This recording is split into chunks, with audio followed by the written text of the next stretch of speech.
the Heart of the Word. Reflections by Father Joseph Mary, SCTJM, on the daily readings from the Holy Mass.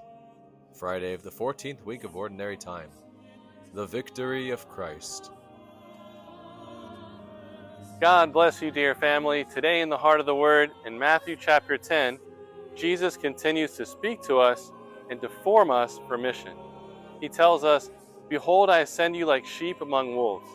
Be prudent as serpents and innocent as doves."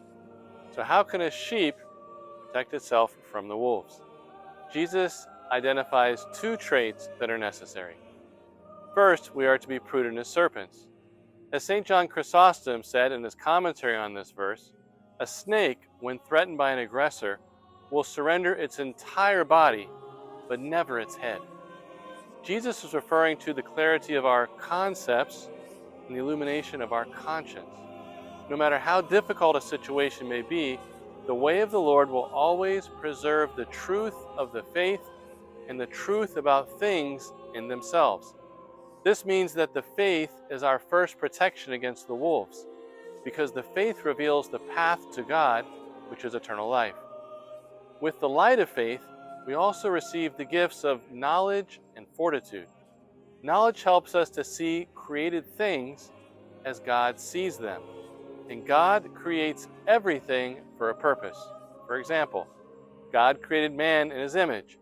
In the divine image, he created him. Male and female, he created them.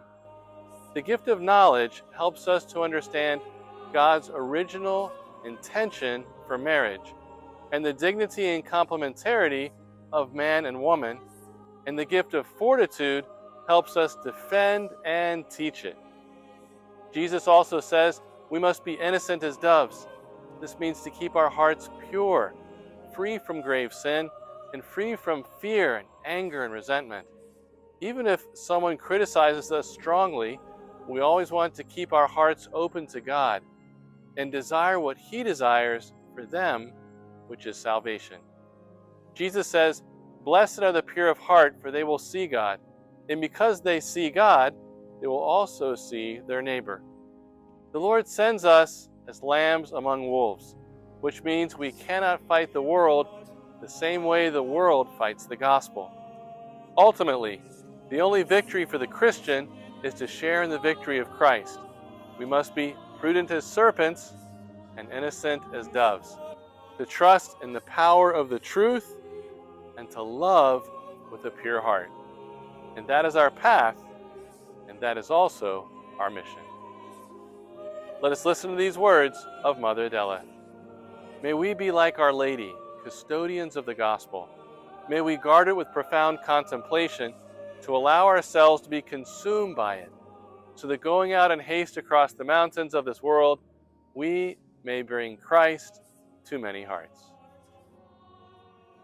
All for the heart of Jesus, through the heart of Mary.